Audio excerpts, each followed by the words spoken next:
ಓಂ ನಾರಾಯಣಾಯ ಪರಿಪೂರ್ಣಗುಣಾರ್ಣವಾಯ ವಿಶ್ವೋದಯ ಸ್ಥಿತಿಲಯೋನ್ನಿಯತಿಪ್ರದಾಯ ಜ್ಞಾನಪ್ರದಾಯ ವಿಬುಧಾಸುರಸೌಖ್ಯ ದುಃಖ ಸತ್ಕಾರಣಾಯ ವಿತತಾಯ ನಮೋ ನಮಸ್ತೆ. ಅಭ್ರಮಂ ಭಂಗರಹಿತಂ ಅಜಡಂ ವಿಮಲಂ ಸದಾ ಆನಂದತೀರ್ಥಮತುಲಂ ಭಜೆ ತಾಪತ್ರಯಾಪಹಂ.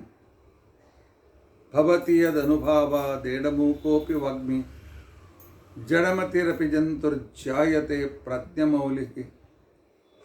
ಸಕಲವಚನಚೇತೋ ದೇವತಾ ಭಾರತೀ ಸ ಮಮ ವಚಸಿ ನಿಧತ್ತಾಂ ಸನ್ನಿಧಿಂ ಮಾನಸೇ ಚ.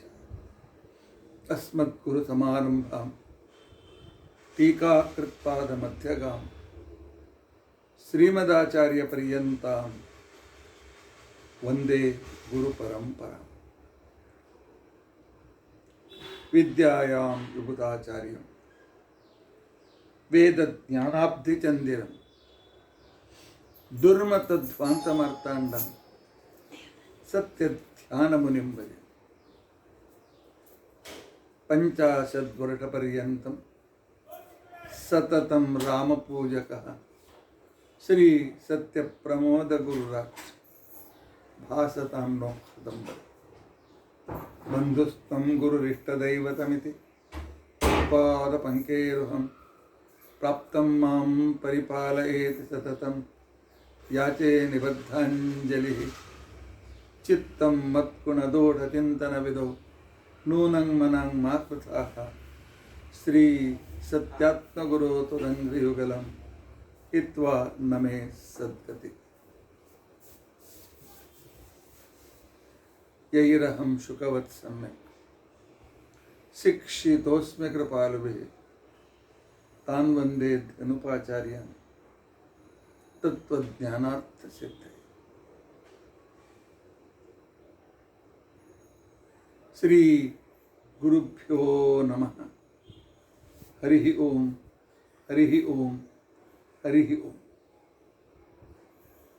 ಸ್ವಸ್ತಿಸ್ತು ಅಸೇಢಸನ್ಮಂಗಲಾನಿ ಸಂತು.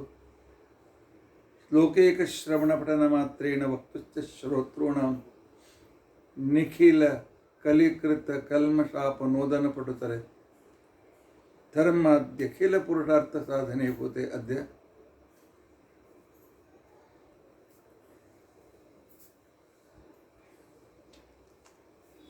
ಮಹಾಲಯ ಪಕ್ಷಾಂಗತ್ವೇನ ಪಿತೃಮಹಿಮ ಶ್ರಾದ್ಧಮಹಿಮ ಇತ್ಯಾದಿ ವಿಷಯ ಪ್ರಾರಂಭೆ ಸತಿ ಕಿಂಚಿತ್ ಪೂರ್ವಕಥಾನುವಾದಃ. ಹರಿ ಓಂ ಹರಿ ಓಂ ಹರಿ ಓಂ. ಸ್ವಸ್ತಿಸ್ತು. ಹರೇ ರಾಮ ಹರೇ ರಾಮ ರಾಮ ರಾಮ ಹರೇ ಹರೇ. ಹರೇ ಕೃಷ್ಣ ಕೃಷ್ಣ ಕೃಷ್ಣ ಹರೇ ಹರೇ. ರಾಮ ಹರೇ ರಾಮ ರಾಮ ರಾಮ ಹರೇ ಹರೇ. ಹರೇ ಕೃಷ್ಣ ಕೃಷ್ಣ ಕೃಷ್ಣ ಹರೇ ಹರೇ. ಹರೇ ರಾಮ ರಾಮ ರಾಮ ಹರೇ ಹರೇ. ಹರೇ ಕೃಷ್ಣ ಕೃಷ್ಣ ಕೃಷ್ಣ ಹರೇ ಹರೇ. ಹರೇ ರಾಮ ರಾಮ ರಾಮ ಹರೇ ಹರೇ. ಹರೇ ಕೃಷ್ಣ ಕೃಷ್ಣ ಕೃಷ್ಣ ಹರೇ ಹರೇ. ಹರೇ ರಾಮ ರಾಮ ರಾಮ ಹರೇ ಹರೇ. ಹರೇ ಕೃಷ್ಣ ಕೃಷ್ಣ ಕೃಷ್ಣ ಹರೇ. ಶ್ರೀ ಗುರುಭ್ಯೋ ನಮಃ. ಹರಿ ಓಂ ಹರಿ ಓಂ ಹರಿ ಓಂ. 2 ದಿನಗಳಿಂದ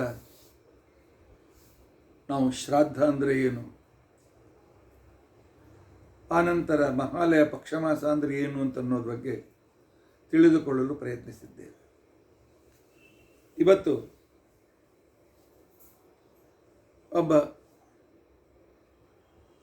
ನಮ್ಮ ಅನೇಕ ದಿನಗಳ ಪರಿಚಿತರಾದ, ಯಾವಾಗಲೂ ನನ್ನ ಪ್ರವಚನ ಕೇಳುವ ಒಬ್ಬ ಹೆಣ್ಮಗಳು ಫೋನ್ ಬಂದಿತ್ತು.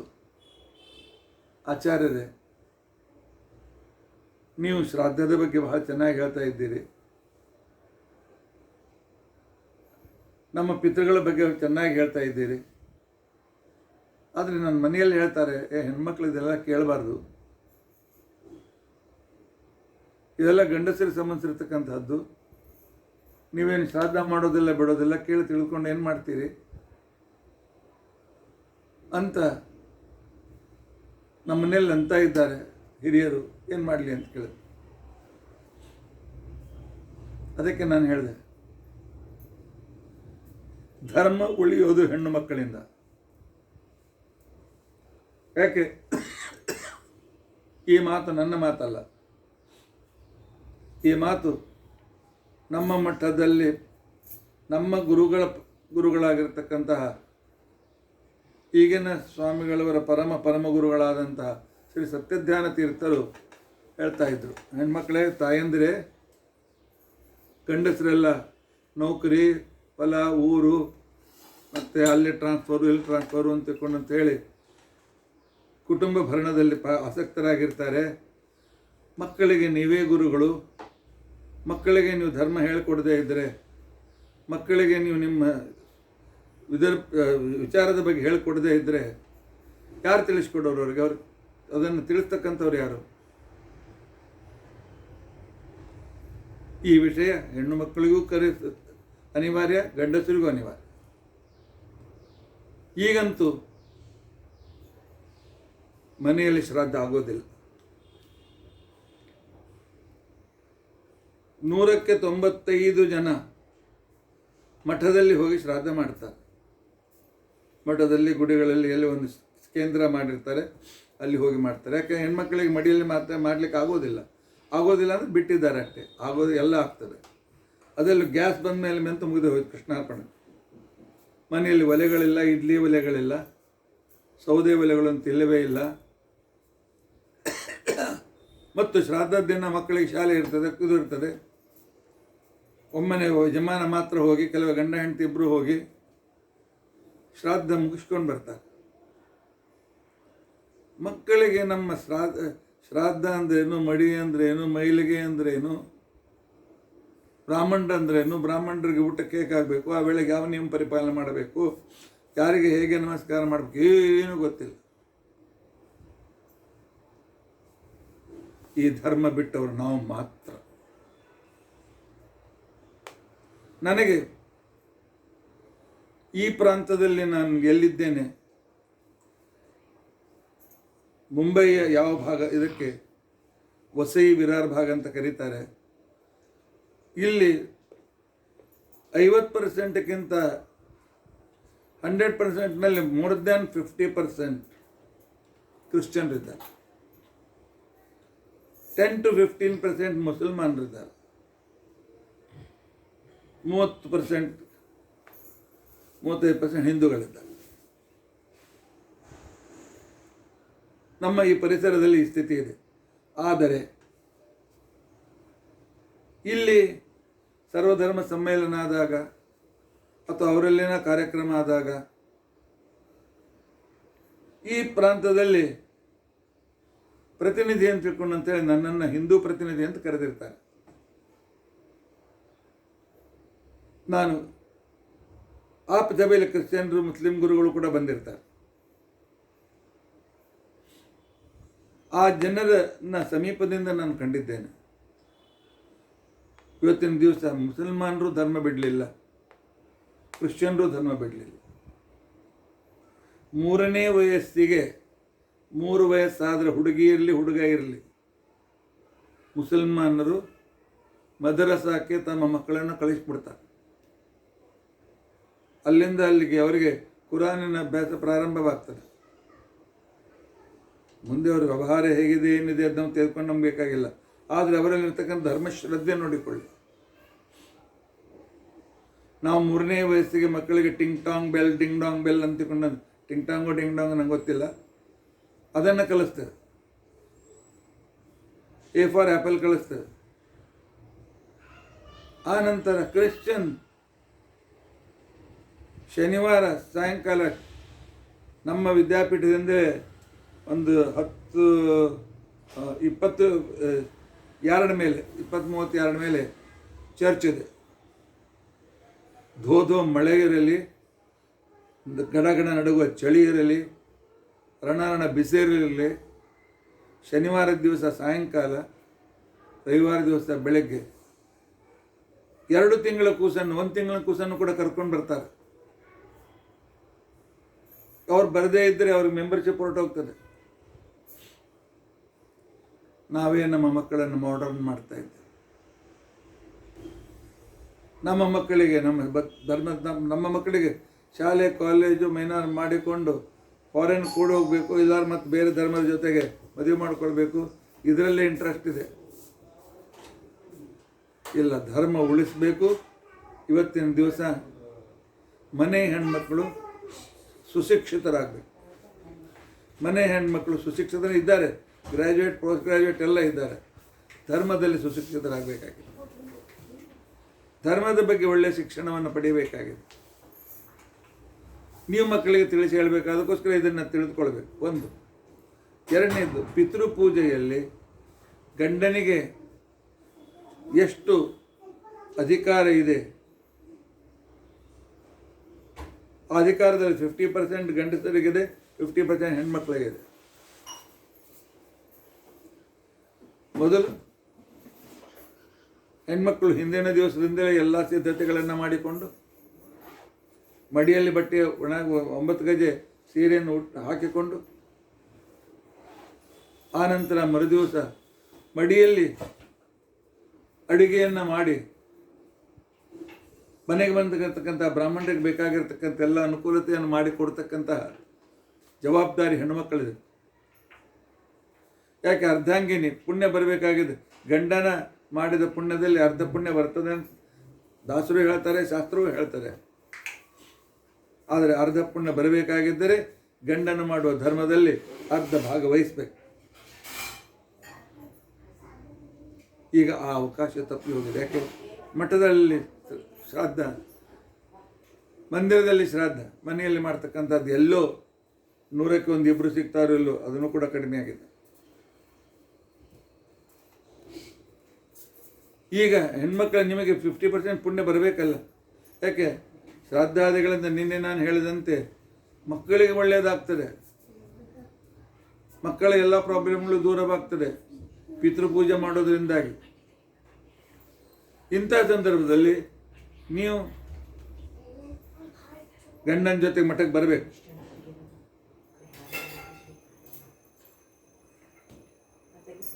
ಈಗ ಒಂದು ಪ್ರಶ್ನೆ ಬರ್ತಿದೆ, ಜೊತೆಗೆ ಇನ್ನೊಂದು ಪ್ರಶ್ನೆಗೆ ಉತ್ತರ ಕೊಟ್ಬಿಡ್ತಾನೆ. ಮನೆಯಲ್ಲಿ ಶ್ರಾದ್ದ ಮಾಡೋದು ಶ್ರೇಷ್ಠವೋ, ಮಠದಲ್ಲಿ ಶ್ರಾದ್ದ ಮಾಡೋದು ಶ್ರೇಷ್ಠವೋ? ಫಸ್ಟ್ ಪ್ರಿಫರೆನ್ಸ್ ಮನೆ.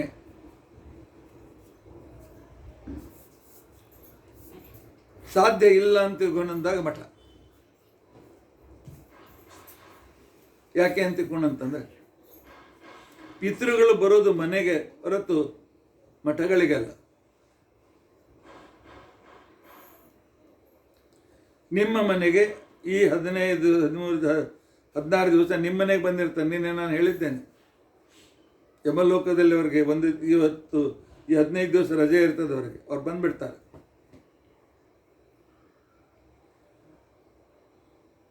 ಅವರಿಗೆ ನೀವು ಪ್ರಾರ್ಥನೆ ಮಾಡಿಕೊಂಡು ಮನೆಯಲ್ಲಿ ಅನುಕೂಲತೆ ಇಲ್ಲ, ಮಠದಲ್ಲಿ ಮಾಡ್ತೇವೆ, ನಮ್ಮ ಜೊತೆಗೆ ಬನ್ನಿ ಅಂತ ಕರ್ಕೊಂಡ್ಬರ್ಬೇಕಾಗ್ತದೆ. ನಿಮ್ಮ ಮನೆಗೆ ಊರಿಂದ ಬಂದಿರತಕ್ಕಂಥ ಅತಿಥಿಗಳಿಗೆ ನಮ್ಗೆ ಬೇರೆ ಮನೆಗೆ ಆಮಂತ್ರಣ ಇದೆ, ನಮ್ಮ ಜೊತೆಗೆ ಬನ್ನಿ ಅಂತಿಕೊಂಡು ಅಂತಂದಾಗೆ ಬರ್ತಾರೆ ಅವರು. ಆದರೆ ಪಿತೃಗಳು ಬರ್ತಾರೆ, ಕರುಣಾ ಸಮುದ್ರ ಇದ್ದಾರೆ. ಯಾಕೆ? ಮಡಿಯಲ್ಲಿ ಆಗೋದಿಲ್ಲ, ಮನೆಯಲ್ಲಿ ದೊಡ್ಡ ಊರಿನಲ್ಲಂತೂ ಸರ್ವತಃ ಆಗೋದಿಲ್ಲ. ಅಂಥ ಸಂದರ್ಭದಲ್ಲಿ ನಾವು ಮಠದಲ್ಲಿ ಅನುಕೂಲ ಮಾಡಿಕೊಡ್ತೇವೆ, ಇದು ಸೆಕೆಂಡರಿ, ನೆನಪಿಟ್ಕೊಳ್ಳಿ. ಯಾಕೆ? ಆಗೋದಿಲ್ಲ ಅಂತ ಅನುಕೂಲ ಮಾಡಿಕೊಡ್ತೇವೆ. ಆದರೆ ನಮ್ಮನ್ನು ಕೇಳಿದರೆ ಫಸ್ಟ್ ಪ್ರಿಫರೆನ್ಸ್ ಮನೆಯಲ್ಲಾಗಬೇಕು ಪಿತೃಗಳಿಗೆ. ಆದರೆ ಅದಕ್ಕೋಸ್ಕರ ದಿನಾಲು ಮನೆಯಲ್ಲಿ ಮಡಿ ಅಡಿಗೆ ಇತ್ಯಾದಿ ಪ್ರಾರಂಭವಾಗಬೇಕಾಗ್ತದೆ, ಮನೆಯಲ್ಲಿ ಇಡ್ಲಿ ಒಲೆ ಇರಬೇಕಾಗ್ತದೆ, ಆ ರೀತಿಯಾಗಿ ಶ್ರಮ ಪಡಲಿಕ್ಕೆ ತಯಾರಾಗಬೇಕಾಗ್ತದೆ. ಈ ಕಾಲ ಮತ್ತೆ ಪುನಃ ಎಂದು ಬರ್ತದೋ ನಾವು ಕಾಯಬೇಕಾಗಿದೆ. ಇರಲಿ. ಆದ್ದರಿಂದಾಗಿ ಹೆಣ್ಣು ಮಕ್ಕಳಿಗೆ ಅವರು ಮಠಕ್ಕೆ ಹೋಗಬೇಕು. ಹೋಗಿ ಅಲ್ಲಿ ಗಂಡನಿಗೆ ಏನೇನು ವಸ್ತುಗಳು ಬೇಕು ಅದೆಲ್ಲ ತಮಗೆ ಥಾಲಿ ತಟ್ಟಿ ಇವೆಲ್ಲ ಮೊದಲೇ ತಾವೇ ತಿಕ್ಕಿ ಕೊಡಬೇಕು.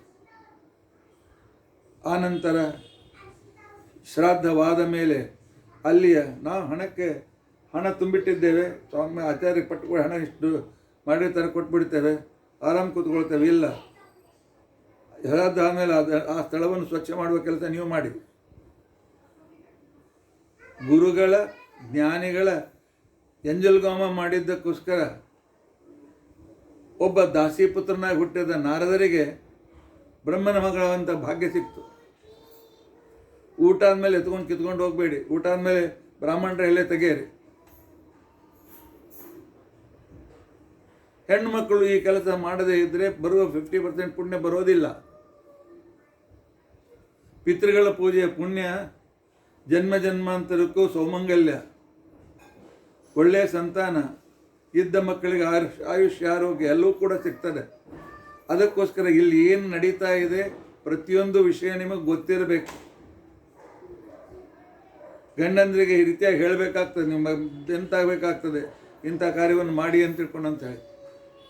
ಹೆಣ್ಣು ಮಕ್ಕಳಿಗೋಸ್ಕರವೇ ಹರಿಕಥಾಮೃತಸಾರದಲ್ಲಿ, ಅಂದರೆ ಗಂಡಸರಿಗೆ ಅಲ್ಲ ಅಂತಲ್ಲ, ಗಂಡಸರಿಗೆ ಅಂತ ಅನಿವಾರ್ಯ ಪಿತೃಗಣ ಸಂಧಿಯನ್ನು ಪ್ರತ್ಯೇಕವಾಗಿ ಜಗನ್ನಾಥದಾಸರಿಟ್ಟರು.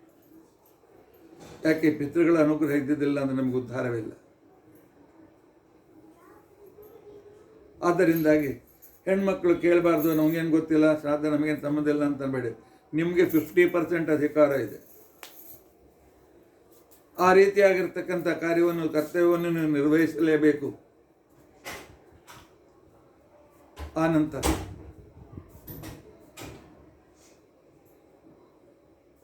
ನನ್ನ ಅನೇಕ ತಂದೆ ಅಥವಾ ಹೊಸದಾಗಿ ಮದುವೆಯಾಗಿರ್ತಕ್ಕಂತಹ ಸೊಸೆಯಾಗಿ ಬಂದಿರತಕ್ಕಂತಹ ಹೆಣ್ಮಕ್ಕಳು, ಆನಂತರ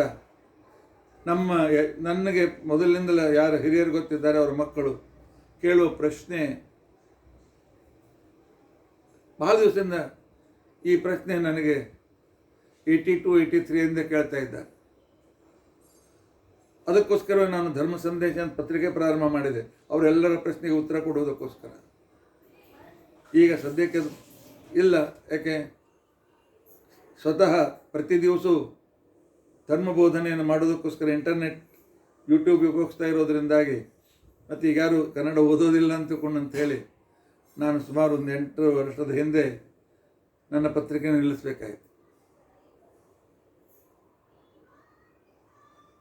ಅವರು ಕೇಳೋ ಪ್ರಶ್ನೆ ಏನು ಅಂತಂದರೆ, ಪಿತೃಗಳು ಬರ್ತಾರೆ ಅಂತ ಹೇಳ್ತೀರಿ, ಹಿಂದಿನ ದಿವಸ ನಮ್ಮ ಮನೆಯಲ್ಲಿ ಹಿರಿಯರು ಹೇಳ್ತಾರೆ, ನಾಳೆ ಅಪ್ಪ ಅಮ್ಮ ಅಜ್ಜ ಬರ್ತಾರೆ, ನಿಮ್ಮ ಅಜ್ಜ ಬರ್ತಾರೆ, ಮುತ್ತಜ್ಜ ಬರ್ತಾರೆ, ಅಜ್ಜಿ ಬರ್ತಾಳೆ ಅಂತ ತಿಳ್ಕೊಂಡು ಅಂತೇಳಿ ಬಾಲ್ಯದಿಂದ ಹೇಳ್ತಾಯಿದ್ರು.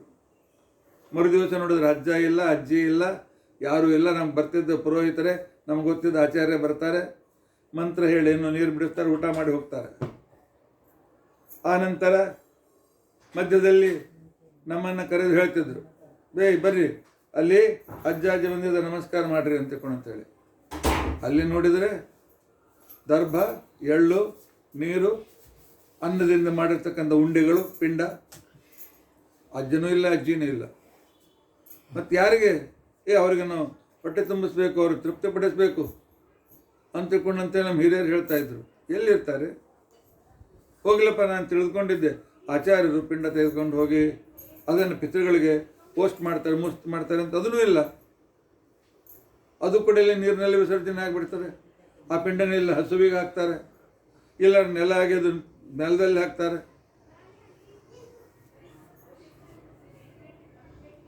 ಎಲ್ಲಿ ಪಿತೃಗಳು ಇಲ್ಲ, ಮುಟ್ಟೋದು ಇಲ್ಲ. ಇನ್ನೂ ಕೆಲವರು ಮುಂದೆ ಹೋಗಿ ಹೇಳಿದ್ರು, ಆಚಾರ್ಯ ಹೊಟ್ಟೆ ತುಂಬಿಸ್ಕೊಂಡು ಸಲುವಾಗಿ ದಕ್ಷಿಣೆ ಸಿಗ್ತದೆ ಅಂತ ತಿಳ್ಕೊಂಡು ಅಂತ ಹೇಳಿ, ಆನಂತರ ಒಳ್ಳೆಯ ರೀತಿಯಾಗಿ ವಡೆ, ಪಾಯಸ, ಈ ರೀತಿಯಾಗಿರ್ತಕ್ಕಂಥ ಒಳ್ಳೆಯ ಊಟ ಸಿಗ್ತದೆ ಅಂತ ತಿಳ್ಕೊಂಡು ಅಂತ ಹೇಳಿ ಈ ಶ್ರಾದ್ದದ ಒಂದು ಕಲ್ಪನೆ ಮಾಡಿಕೊಂಡು ನೀವು ಜನರಿಗೆ ಮೋಸ ಮಾಡ್ತಾ ಇದ್ದೀರಿ ಅಂತ ಇಲ್ಲಿಯವರೆಗೂ ಕೂಡ ಹೇಳಿದವರಿದ್ದಾರೆ. ಅವರಿಗೇನು ಉತ್ತರ ಕೊಡಬೇಕು? ತಂದೆ ತಾಯಂದ್ರಿಗೆ ಜವಾಬ್ದಾರಿ ಇದೆಯಲ್ಲ. ಮಕ್ಕಳು ಪ್ರಶ್ನೆ ಕೇಳಿದ್ರೆ ಅಲ್ಲಿ ಪ್ರಶ್ನೆ ಮಾಡಬೇಡ, ಪಾಪ ಬರ್ತದೆ, ಹಾಗಾಗ್ತದೆ, ಇಂಥ ಉತ್ತರ ಕೊಡಬೇಡಿ, ಅವರಿಗೆ ಸರಿಯಾದ ಉತ್ತರ ಕೊಡಿ. ರೀಸನ್ ಇಲ್ಲದೆ ನಮ್ಮಲ್ಲಿ ಧರ್ಮ ಆಚರಣೆಗಳು ಇಲ್ಲ. 100% ಸೈಂಟಿಫಿಕ್ ರೀಸನ್ ಇದೆ. ಆ ಸೈಂಟಿಫಿಕ್ ರೀಸನ್ನ ತಿಳಿದುಕೊಳ್ಳಲಿಕ್ಕೆ ಪ್ರಯತ್ನ. ಮೊದಲನೇ ಪ್ರಶ್ನೆ, ಜೀವ ಭಿನ್ನ ಆದ ನಂತರ ಅವರು ಹೋದ್ಮೇಲೆ ನಮಗೂ ಅವ್ರಿಗೂ ಸಂಬಂಧ ಏನು ಉಳಿತು? ಅವರಿಗೋಸ್ಕರ ನಾವ್ಯಾಕೆ ಶ್ರಾದ್ದ ಮಾಡಬೇಕು? ಅವರಿಗೋಸ್ಕರ ಮೈಲಿಗೆ 3 ದಿವಸ 10 ದಿವಸ ಯಾಕೆ ಕೂತ್ಕೊಳ್ಬೇಕು? ಅವ್ರು ಹೋಗಿ ಆಗಿದೆ, ಯಾರ್ದೋ ಚಿಕ್ಕಪ್ಪನ ಮಗ ಅಂತೆ ಅಥವಾ ದೊಡ್ಡಪ್ಪನ ಹೆಂಡತಿ ಅಂತೆ, ನಾವು ಮುಖವೇ ನೋಡಿಲ್ಲ. 10 ದಿವಸ ದೊಡ್ಡಮ್ಮ ಹೋಗಿದ್ದಾಳೆ,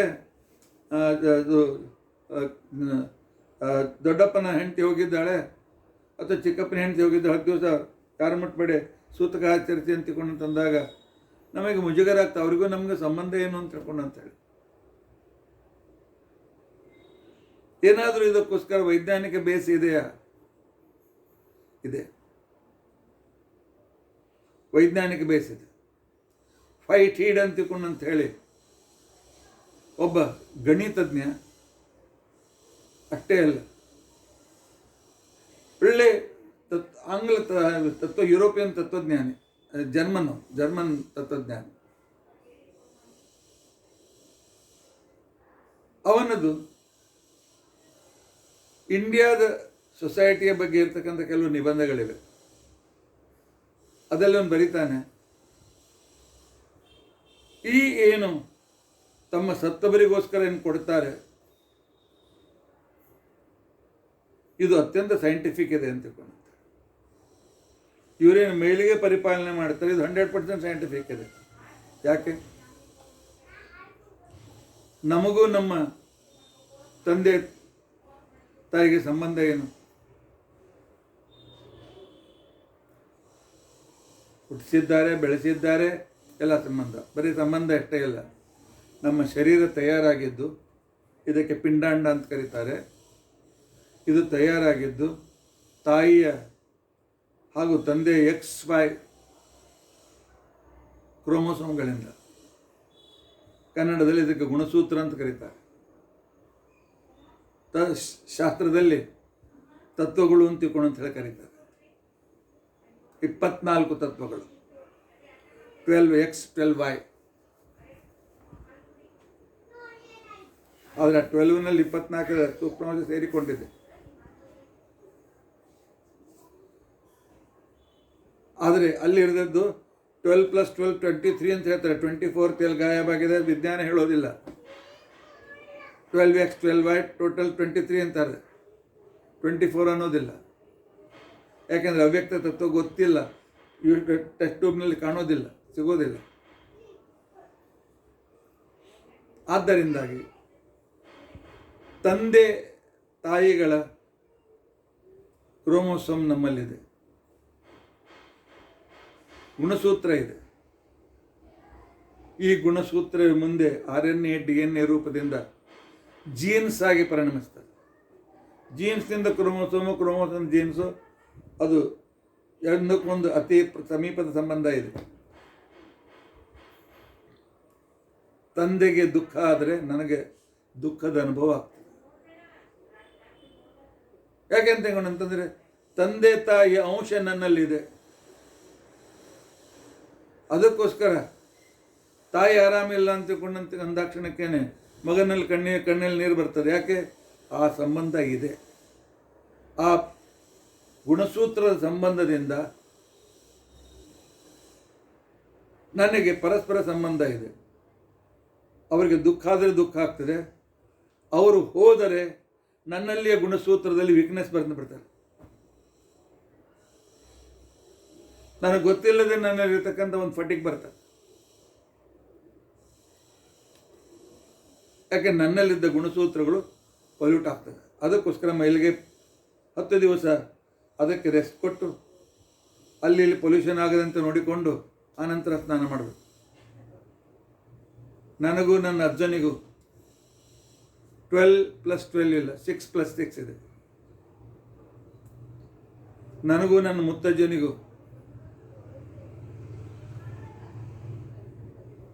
4+4 ಇದೆ. ನನಗೂ ಮುತ್ತಜ್ಜನ ಅಮ್ಮನಿಗೂ 3+3 ಕ್ರೋಮೋಸೋಮ್ ಸಂಬಂಧ ಇದೆ. ಆ ನಂತರ ನನ್ನ ಮಕ್ಕಳಲ್ಲಿ ನನ್ನ ಮುತ್ತಜ್ಜನ ಅಜ್ಜನ 2+2, ಆ ನನ್ನ ಮೊಮ್ಮಗನಲ್ಲಿ 1+1 ಇದೆ. 7 ಜನರೇಷನ್ ಈ ಕ್ರೋಮೋಸೋಮ್. ಇದಕ್ಕೇನೆ ಸಾಪಿಂಡ್ಯ ಸಂಬಂಧ ಅಂತ ತಿಳ್ಕೊಂಡಂತೇಳಿ ಕರೀತಾರೆ. ಸಾಪಿಂಡ್ಯ ಸಂಬಂಧ ಅಂತ ತಿಳ್ಕೊಂಡಂತಂದರೆ 7 ಜನರೇಷನ್, ಮುತ್ತಜ್ಜ, ಅಜ್ಜ, ಅಪ್ಪ, ನಾನು 4, ನನ್ನ ಮಗ 5, ಮೊಮ್ಮಗ 6, ಮರಿಮಗ 7. ಈ 7 ಸಂಬಂಧ ಅಂತಿಕೊಂಡಂತೇನಿದೆ, ಇವುಗಳ ಸಂಬಂಧ ತಪ್ಪಿದ್ದಲ್ಲ. ಅವರ ದೇಹ ಹೋಗಿದ್ರು ನನ್ನ ದೇಹ ಇದೆ, ಅಜ್ಜನ ದೇಹ ಹೋಗಿದ್ರು ನನ್ನ ದೇಹದಲ್ಲಿ ಅಂಶ ಇದೆ.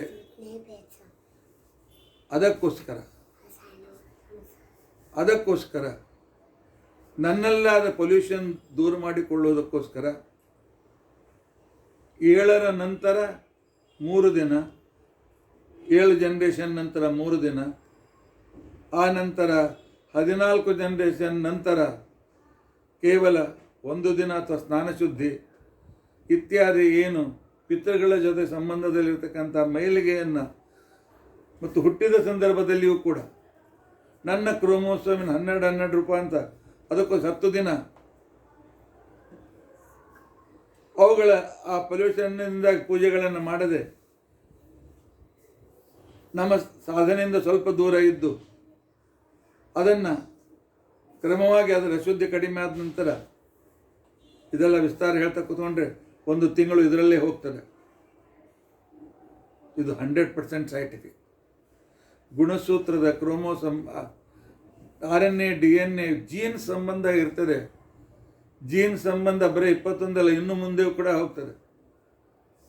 18-20 ಜನರೇಷನ್ ಹಿಂದೆ ಇರ್ತಕ್ಕಂಥ ಯಾವುದೋ ಆನುವಂಶಿಕ ರೋಗ ಅಥವಾ ಆನುವಂಶಿಕವಾದಂಥ ವಿಶಿಷ್ಟತೆ ಆ 20ನೇ 11 ಬರ್ತದೆ. ಈ ಸಂಬಂಧದ ಪರಿಪಾಲನೆ ಇದೆ. ಸೂತಕ, ವೃದ್ಧಿ ಸೂತಕ, ಮೃತ ಸೂತಕ, ಶ್ರಾದ್ದ, ಅಲ್ಲಿರ್ತಕ್ಕಂಥ ಆ ಸಂಬಂಧಕ್ಕೋಸ್ಕರ ಇರ್ತಕ್ಕಂಥ ಕೃತಜ್ಞತೆಯ ಅಭಿವ್ಯಕ್ತಿ ಇದು. ಯಾವುದು? ಶ್ರಾದ್ದ. ಯಾಕೆ? ದೇವರು ನಮ್ಮಿಂದ ಬಯಸ್ತಾನೆ ನೀನು ಎಷ್ಟು ಕೃತಜ್ಞನಾಗಿದ್ದಿ, ಎಷ್ಟು ಕೃತಜ್ಞನಾಗಿದ್ದಿ. ಮನುಷ್ಯನ ಮನುಷ್ಯತ್ವ, ಮನುಷ್ಯನು ಮನುಷ್ಯನಾಗಿರಬೇಕಾಗಿದ್ದರೆ ಅವನು ಈ ಪಿತೃಪೂಜೆಯನ್ನು ಮಾಡಲೇಬೇಕು. ಬರೀ ಪಿತೃಪೂಜೆ ಅಲ್ಲ, ಋಷಿ ಪೂಜೆ, ದೇವಪೂಜೆ ಅದನ್ನು ಮಾಡಲೇಬೇಕು. ದೇವಋಣ, ಋಷಿ ಋಣ, ಪಿತೃಋಣ ನಾವು ಪೂರ್ತಿಯಾಗಿ ತೀರಿಸಲಿಕ್ಕೆ ಸಾಧ್ಯವಾಗೋದಿಲ್ಲ, ಅದನ್ನು ದೂರೀಕರಿಸಲಿಕ್ಕೆ ಸಾಧ್ಯವಾಗೋದಿಲ್ಲ. ಅದಕ್ಕೋಸ್ಕರ ಕೆಲವು ನಿಯಮಗಳನ್ನು ನಮ್ಮ ಶಾಸ್ತ್ರ ಹೇಳಿದ್ದಾರೆ. ನಮ್ಮ ಋಷಿಮನಿಗಳು ಜ್ಞಾನಿಗಳು, ಅವರಿಗೆ ಜನ್ಮ ಜನ್ಮಾಂತರದ ಸಂಬಂಧದ ವಿಚಾರವೂ ಕೂಡ ಗೊತ್ತು. ಅದಕ್ಕೋಸ್ಕರ ಶ್ರಾದ್ದವನ್ನು ಮಾಡುವಂತೆ ಹೇಳಿದ್ದಾರೆ. ಹಾಗಾದರೆ ಈ ನಮಗೂ ಅವರಿಗೂ ಸಂಬಂಧ ಜೀನ್ಸ್ ಮುಖಾಂತರ. ಅದಕ್ಕೋಸ್ಕರವೇ ನಮ್ಮ ಶಾಸ್ತ್ರದಲ್ಲಿ ಸ್ವಧರ್ಮ, ಸ್ವಕುಟುಂಬ. ಯಾಕೆ? ಸ್ವಧರ್ಮದಲ್ಲಿ ದಿಂದ ತಯಾರಾಗಿರ್ತಕ್ಕಂಥ ನಮ್ಮ ಜೀನ್ಸ್, ಈ ಸಂದರ್ಭದಲ್ಲಿ ನಾವು ಇಂಟರ್ಕಾಸ್ಟ್ ಮ್ಯಾರೇಜ್ ಮಾಡಿಕೊಂಡ್ರೆ ಆ ಜೀನ್ಸಿನ ರಿದಮ್ ಏನಿರ್ತದೆ, ಆ ರಿದಮ್ ಪೊಲ್ಯೂಟ್ ಆಗ್ತದೆ. ಅದರಲ್ಲಿ ಆ ರೀತಿಯಾಗಿರ್ತಕ್ಕಂಥ ಒಂದು ಮಿಶ್ರತೆ ಬಂದಾಗ ಹೇಗೆ ನಾವು ಕಲಂ ಮಾಡಿ ಬೆಳೆಸಿರ್ತಕ್ಕಂಥ ಹೈಬ್ರಿಡ್ ಸಂತಾನ ಅಂತಿಕೊಂಡಂತಿದೆ ವನಸ್ಪತಿಯಲ್ಲಿ, ಪ್ರಾಣಿಗಳಲ್ಲಿ ಹೇಗೆ ನಿಶ್ಶಕ್ತವಾಗಿರ್ತದೆ, ಆ ರೀತಿಯಾಗಿರ್ತಕ್ಕಂಥ ಜನ್ರೇಷನ್ ಮಾನವತೆಯ ಗುಣಗಳಲ್ಲಿ ನಿಶ್ಶಕ್ತತೆ, ಅಪವಿತ್ರತೆ, ಅನೇಕ ಅನಾನುಕೂಲತೆಗಳು ಬಂದ್ಬಿಡ್ತದೆ. ಇದು ಆಗಬಾರ್ದು ಅಂತಿಕೊಂಡಂತಿದ್ದರೆ ನಾವು ಈ ನಿಯಮಗಳನ್ನು ಪರಿಪಾಲನೆ ಮಾಡಬೇಕು. ನಮ್ಮ ಜೀನ್ಸಿನ ಪಾವಿತ್ರ್ಯತೆ ಉಳಿಸ್ಕೊಳ್ಬೇಕು. ಪಾವಿತ್ರ್ಯತೆ ಅಂತಿಕೊಂಡ ಕ್ಷಣಕ್ಕೆ ಮಡಿ ಮೇಲಿಗಿಂತ ಇಷ್ಟೇ ಅಲ್ಲ, ಅದರ ಗುಣಧರ್ಮಗಳನ್ನು, ಒಂದು ವಿಶಿಷ್ಟವಾಗಿರ್ತಕ್ಕಂಥ ಸಂಸ್ಕೃತಿಯ ಗುಣಧರ್ಮ ಉಳಿಸ್ಕೊಳ್ಬೇಕಾಗಿದ್ದರೆ ಈ ಶ್ರಾದ್ದ, ಮಡಿ ಮೈಲಿಗೆ, ಸೂತಕ, ವೃದ್ಧಿ, ಆನಂತರ ಸ್ವಧರ್ಮದಲ್ಲಿ ಮದುವೆ ಇತ್ಯಾದಿ ಎಲ್ಲವೂ ಒಂದಕ್ಕೊಂದು ಕನೆಕ್ಟ್ ಆಗಿದೆ. ನಮ್ಮನ್ನು ನಾವು ಸರಿಯಾಗಿರ್ತಕ್ಕಂಥ ನಮ್ಮ ಪರ್ಸ್ನಾಲಿಟಿಯನ್ನು ಸರಿಯಾಗಿ ಹಿಡಿದುಕೊಳ್ಬೇಕಾಗಿತ್ತು ಅಂತಕೊಂಡಂತಂದರೆ ಈ ವಂಶಶುದ್ಧಿಯೂ ಬೇಕು, ಈ ಜೀನ್ಸ್ ಶುದ್ಧಿಯೂ ಬೇಕು, ಇದಕ್ಕೆ ಬೇಕಾಗಿರ್ತಕ್ಕಂಥ ವ್ಯವಹಾರಗಳು ಕೂಡ ಬೇಕು. ಆದ್ದರಿಂದ ಶ್ರಾದ್ದ ಅವೈಜ್ಞಾನಿಕವಲ್ಲ, ಶ್ರಾದ್ದ ಇದು ಅಂಧವಿಶ್ವಾಸವಲ್ಲ, ಶ್ರಾದ್ದ ಇದು ಸಂಪೂರ್ಣವಾಗಿರ್ತಕ್ಕಂಥ ಬಯೋಲಜಿಕಲ್ ಆಗಿ, ಆನಂತರ ಅಂಥ್ರೋಪಾಲಜಿಕಲ್ ಆಗಿ ಈ ಸಂಬಂಧ ನಮಗೆ ಪಿತೃಗಳ ಜೊತೆಯಲ್ಲಿ ಇರ್ತದೆ. ಇನ್ನೊಬ್ಬರಿಗೆ ಕೃತಜ್ಞತೆಯನ್ನು ಅರ್ಪಿಸಲೇಬೇಕು. ದೇವರು ಮನುಷ್ಯನಿಂದ ಕೃತಜ್ಞತೆಯನ್ನು ಬಯಸ್ತಾನೆ. ನೀನು ಕೃತಜ್ಞನಾಗಿದ್ದಿ, ಅದು ನಿನಗೆ ಪ್ರಾಯಶ್ಚಿತ್ತವೇ ಇಲ್ಲ ಅಂತಿಕೊಂಡು ಅಂತ ಹೇಳ್ತಾನೆ. ಪರಾಶರ ಸ್ಮೃತಿ ಬಹಳ ಸ್ಪಷ್ಟವಾಗಿ ಒಂದು ಮಾತನ್ನು ಹೇಳ್ತದೆ. ಏನು ಮಾತನ್ನು ಹೇಳ್ತದೆ ಪರಾಶರ ಸ್ಮೃತಿ ಅಂತಕೊಂಡಂತಂದರೆ, ಬ್ರಹ್ಮಹತ್ಯ ಸುರಾಪೇಚ ಸ್ವರ್ಣ ಪಿತೃ ಗಮನೇಪಿ ಚ ಪರಸ್ತ್ರೀ ಗಮನೇಪಿ ಚ ನಿಷ್ಕೃತಿರ್ ವಿದ್ಯತೆ ತತ್ರ ಕೃತಜ್ಞೆ ನಾಸ್ತಿ ನಿಷ್ಕೃತಿ. ಬ್ರಹ್ಮಹತ್ಯ ನಮ್ಮ ಕಡೆಯಿಂದ ಆಗ್ತಿದ್ರೆ, ನಾವೆಲ್ಲ ಬ್ರಹ್ಮಹತ್ಯೆ ಮಾಡಿದವರು ಹೆಚ್ಚು ಜನ. ಬ್ರಹ್ಮ ಅಂದರೆ ವೇದಗಳು, ವೇದಾಧ್ಯಯನ ಮಾಡದೇ ಇರತಕ್ಕಂಥವರೆಲ್ಲರೂ ಬ್ರಹ್ಮಹತ್ಯಾ ಪಾಪಿಗಳು. ಇನ್ನು ಎರಡನೇ ಮಹಾ ಸುರಾಪಾನ ಅಂತಿಕೊಂಡಂತಂದರೆ ಭಗವಂತನ ಗುಣಗಳಿಗೆ ಸುರ ಅಂತಿಕೊಂಡಂತ ಹೇಳ್ತಾರೆ. ಅವು ನನ್ನಲ್ಲಿವೆ ಅಂತ ಈಗೋ ಏನು ಬೆಳೆಸ್ಕೊಳ್ತೇವೆ. ನಾನು ಬಹಳ ಬುದ್ಧಿವಂತ, ನನ್ನ ಸಮಾನ ಯಾರಿಲ್ಲ, ನನ್ನ ಸಮಾನ ಶ್ರೀಮಂತ ಯಾರಿಲ್ಲ, ನನ್ನ ಸಮಾನ ವಿದ್ಯಾವಂತ ಯಾರಿಲ್ಲ, ನನ್ನ ಸಮಾನ ಪ್ರವಚನಕಾರ ಯಾರು ಇಲ್ಲ. ಈ ಅಹಂಕಾರಗಳು ಅಂತೇನಿದೆ, ಇದು ಸುರಾಪಾನ ಅಂತಕೊಂಡಂತನ್ನೋ ಪಾಪ ಇದು. ಆ ನಂತರ ಮೂರನೇದ್ದು ಮಾನಸಿಕವಾಗಿ ಪರಸ್ತ್ರೀಯರನ್ನು ನೋಡೋದು, ಸಿನಿಮಾ ನೋಡೋದು, ಆ ಸ್ತ್ರೀಯರನ್ನು ನೋಡಿಕೊಂಡು ಅಲ್ಲಿರ್ತಕ್ಕಂಥ ಮನೋವಿಕೃತಿಗೊಳಗಾಗೋದು, ಇದಕ್ಕೆ ಗುರುತಲ್ಪಗಮನ ಅಂತಕೊಂಡಂತನ್ನೋ ಪಾಪ ಇದು. ಪರಸ್ತ್ರೀಯರನ್ನು ಬೇರೆ ದೃಷ್ಟಿಯಿಂದ, ಮನೋವಿಕೃತ ದೃಷ್ಟಿಯಿಂದ ನೋಡುವುದು, ಇದು ಗುರುತಲ್ಪಗಮನ ಮಹಾಪಾಪ ಅಂತಂತಾರೆ. ಇವು ಮಹಾಪಾಪಗಳ ಲೆಕ್ಕದಲ್ಲಿ ಬರ್ತಕ್ಕಂಥವುಗಳು. ಆದರೆ ಪ್ರಾಯಶ್ಚಿತ್ತ ಇದೆ ಇದಕ್ಕೆ. ವೇದಾಧ್ಯಯನ, ಬ್ರಹ್ಮಯಜ್ಞಾದಿಗಳನ್ನು ಮಾಡಿ ಈ ಸುರಾಪಾನಾದಿಗಳಿಂದ, ಬ್ರಹ್ಮಯಜ್ಞಾದಿಗಳಿಂದ, ವಿಷ್ಣು ಸರ್ವೋತ್ತಮತ್ವ ಅಂತನ್ನೋ ಜ್ಞಾನದಿಂದ, ಆನಂತರ ಪ್ರತಿಯೊಬ್ಬರಲ್ಲಿಯೂ ಕೂಡ ತಾಯಿಯಂತೆ ಭಾವನೆಯನ್ನು ನೋಡ್ತಾ ಇದ್ದರೆ, ಅಕ್ಕ ತಂಗಿಯರಂತೆ ಭಾವನೆ ನೋಡ್ತಾ ಇದ್ದರೆ ನಾವು ಇದಕ್ಕೆ ಪ್ರಾಯಶ್ಚಿತ್ತ ಮಾಡಿಕೊಳ್ಳಿಕ್ಕಾಗ್ತದೆ. ಈ ಮೂರು ಮಹಾಪಾಪಕ್ಕೂ ಪ್ರಾಯಶ್ಚಿತ್ತ ಇದೆ. ನಿಷ್ಕೃತಿ ವಿದ್ಯತೆ ತತ್ರ ಕೃತಜ್ಞೆ ನಾಸ್ತಿ ನಿಷ್ಕೃತಿ. ಆದರೆ ಕೃತಜ್ಞನಿಗೆ ನಿಷ್ಕೃತಿ ಇಲ್ಲ. ಕೃತಜ್ಞ ಅಂದರೆ ಯಾರು?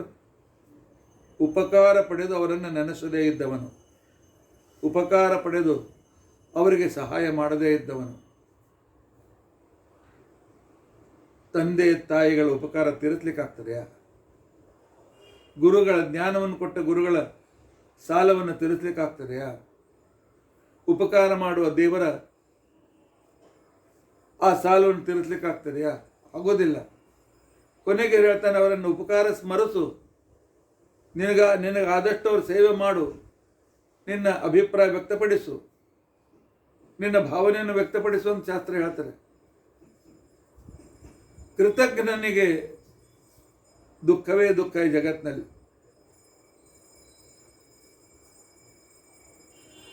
ನನ್ನ ಒಬ್ಬ ಸಹೋದ್ಯೋಗಿ, ಅವನಿಗೆ ಅಪ್ಪ ಅಮ್ಮ ಅಂದರೆ ದ್ವೇಷ. ಯಾಕೆಂದರೆ ಅವನು ಎಕನಾಮಿಕ್ಸ್ನಲ್ಲಿ PhD, ನಾನು ಪ್ರಿನ್ಸಿಪಾಲ್ ಆಗಿರುವಾಗ ನನಗೆ ಅಸಿಸ್ಟೆಂಟ್. ಆದರೆ ಅಪ್ಪ ಅಮ್ಮ ಅಂತಕೊಂಡಂತಂದರೆ ದ್ವೇಷದಿಂದ ಇರ್ತದೆ. ಯಾಕೆ ಅಂತಂದರೆ ಅವರು ಹಳ್ಳಿಯಲ್ಲಿ ಇದ್ದರು. ಆನಂತರ ಅವನಿಗೆ ಹೇಳಿದ್ರು, SSC ಆದಮೇಲೆ ನಾನು ಕೆಲಸ ನೋಡ್ಕೊಳ್ಳಪ್ಪ, ಭಾಳ ಬಡವರಿದ್ದೇವೆ ನಾವು, ನಮಗೆ ಮುಂದೆ ಏನು ಮಾಡಿ ಕಲಿಸ್ಲಿಕ್ಕೆ ಆಗೋದಿಲ್ಲ, ನೀನು ನಿನ್ನ ಕಾಲ ಮೇಲೆ ನಿಲ್ಲು ಅಂತ ತಿಳ್ಕೊಂಡು ತಂದಾಕ್ಷಣಕ್ಕೇನೆ ಇವನು ಮನೆ ಬಿಟ್ಟು ಓಡಿ ಬಂದು ಇಲ್ಲಿ ಬೊಂಬಾಯಲ್ಲಿ ಹೋಟೆಲ್ನಲ್ಲಿ ಕೆಲಸ ಮಾಡಿ ಕಷ್ಟಪಟ್ಟು ಮೇಲೆ ಅವನು ಎಕನಾಮಿಕ್ಸ್ ಪ್ರೊಫೆಸರ್. ನಮ್ಮಲ್ಲಿ ಅಸಿಸ್ಟೆಂಟ್ ಪ್ರೊಫೆಸರ್ ಆಗಿ ಕೆಲಸ ಮಾಡ್ತಾ ಇದ್ದ. ಇಷ್ಟು ಅವನಿಗೆ ದ್ವೇಷ. ಆದರೆ ಅವನಿಗೆ ಒಳ್ಳೆಯ ಮರ್ಯಾದೆ ಸಿಗ್ತಿತ್ತು, ಸಂಬಳ ಸಾಕಷ್ಟು ಬರ್ತಾ ಇತ್ತು, ಬೇಕಾದಷ್ಟು ಅವನಿಗೆ ಪದಕಗಳು ಇದ್ದು, ಜೀವನದಲ್ಲಿ ಸುಖವೇ ಇಲ್ಲ. ಮದುವೆಯಾಗಲಿಕ್ಕೆ ವಿಳಂಬವಾಯಿತು. ಮದುವೆಯಾಗಿ 4 ವರ್ಷಕ್ಕೆ ಹೆಂಡತಿ ಹೋಗ್ಬಿಟ್ಲು. ಇಬ್ಬರು ಸಣ್ಣ ಕೂಸು ಮಕ್ಕ ಮನೆಯಲ್ಲಿ ಬೇರೆ ಯಾರ ಜೊತೆಗೆ ಸಂಬಂಧ ಇಟ್ಕೊಂಡಿದ್ದ, ಅವರು ಕೈ ಬಿಟ್ಬಿಟ್ರು. ದಿನಾಲು ಗೋಳು. ಅದಕ್ಕೆ ನಾನು ಅವನಿಗೆ ಏನು ಹೇಳಿದೆ, ಹೋಗು ಊರಲ್ಲಿದ್ದ ಅಪ್ಪ ಅಮ್ಮನ ಕರ್ಕೊಂಡು ಬಾ, ಭಾಳ ಬಡತನದಿದ್ದಾರೆ ಅಂತ ಹೇಳ್ತೀನಿ, ಇದ್ದಷ್ಟು ದಿವಸ ಸೇವೆ ಮಾಡು. ಅವನು ನನ್ನ ಮಾತು ಕೇಳ್ದ, ಕರೆದುಕೊಂಡು ಬಂದ, ಇಟ್ಕೊಂಡ. ಮುಂದೆ ಅವನಿಗೆ ಎಲ್ಲ ರೀತಿಯಿಂದ ಅನುಕೂಲ ಆಯಿತು. ಇಂಥ 100 ಉದಾಹರಣೆಗಳಿವೆ.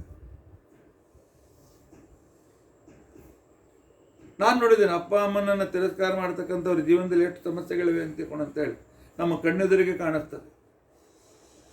ತಂದೆ ತಾಯಿ ಸೇವೆ ಮಾಡುವತಕ್ಕಂತಹ ಏನು ಕಲಿಯದೇ ಇದ್ದ ವ್ಯಕ್ತಿಯು ಕೂಡ ಸುಖದಿಂದ ಇದ್ದಾನೆ. ತಂದೆ ತಾಯಿಗಳ ಸೇವೆ ಪುಣ್ಯ ಎಲ್ಲೂ ಹೋಗೋದಿಲ್ಲ, ಜೊತೆಯಲ್ಲೇ ಇದ್ದ. ಇದಕ್ಕೆ ನಮ್ಮಲ್ಲಿ ಒಂದು ಕಥೆ ಪ್ರಸಿದ್ಧ ಇದೆ,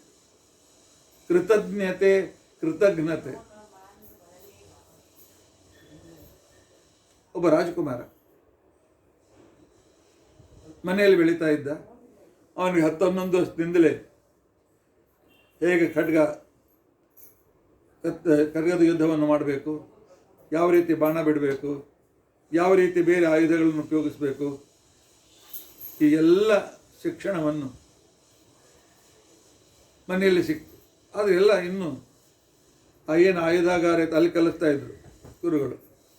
ಪ್ರಾಕ್ಟಿಕಲ್ಲಾಗಿ ಯುದ್ಧಕ್ಕೆ ಹೋಗಿರಲಿಲ್ಲ, ಪ್ರಾಕ್ಟಿಕಲ್ಲಾಗಿ ಕಾಡಿಗೆ ಹೋಗಿ ಬೇಟೆಯನ್ನು ಆಡಿರಲಿಲ್ಲ. 16-17 ವಯಸ್ಸು. ಒಂದು ದಿವಸ ಅವನಿಗೇನು ಅನಿಸ್ತು, ನಾನಿವಾಗ ಸ್ವತಂತ್ರ ಹೋಗಿ ಬೇಟೆ ಆಡಿ ಬಂದರೆ ಹೇಗೆ ಅಂತ ತಿಳ್ಕೊಂಡು ಕುದುರೆ ಮೇಲೆ ಕೂತು ಹೋಗೋದು ಗೊತ್ತಿತ್ತು. ಕೂತು ಹೋದ. ಕಾಡಿನಲ್ಲಿ ಒಂದು ಕಡೆಯಲ್ಲಿ ಕುದುರೆಯನ್ನು ಕಟ್ಟಿದ. ಬಾಣ ಬಿಲ್ಲು ಹಿಡಿದುಕೊಂಡು ಅಲ್ಲಿ ಹುಡುಕ್ತಾ ಇದ್ದ, ಯಾವುದಾದ್ರು ಪ್ರಾಣಿ ಸಿಗ್ತದೇನೋ ಅಂತ ಹೇಳಿ ವಿಚಾರ ಮಾಡ್ತಾ ಅಲ್ಲಿ ನೋಡ್ತಾ ಇರುವಾಗ ಅವನ ಹಿಂದಿನಿಂದಲೇ ಸಿಂಹದ ಜೋರಾಗಿ ಧ್ವನಿ ಕೇಳಿಸ್ತು. ಹಿಂತಿರುಗಿ ನೋಡ್ತಾನೆ, 15-20 ಫೀಟ್ ಮೇಲೆ ಒಂದು ಸಿಂಹ ನಿಂತಿದೆ, ಇವ ಮೇಲೆ ಹಾರ್ಲಿಕ್ಕೆ ತಯಾರಾಗಿದೆ.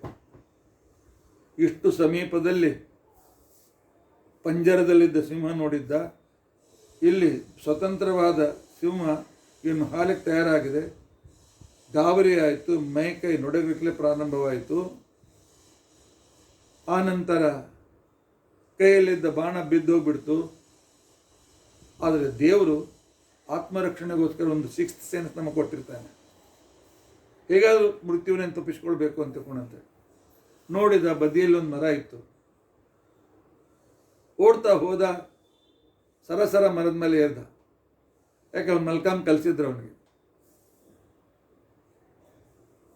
ಯಾಕೆ ಸಿಂಹಕ್ಕೆ ಮರ ಇರ್ಲಿಕ್ಕೆ ಬರೋದಿಲ್ಲ ಅಂತ ಗೊತ್ತಿತ್ತು.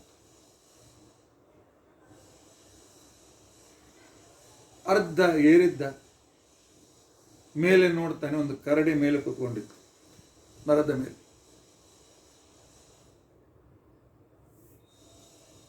ಮರದ ಮೇಲೆ ಕಡೆ ಕೂತ್ಕೊಂಡಿತ್ತು. ಆವಾಗ ಇವನು ಗಾಬರಿ.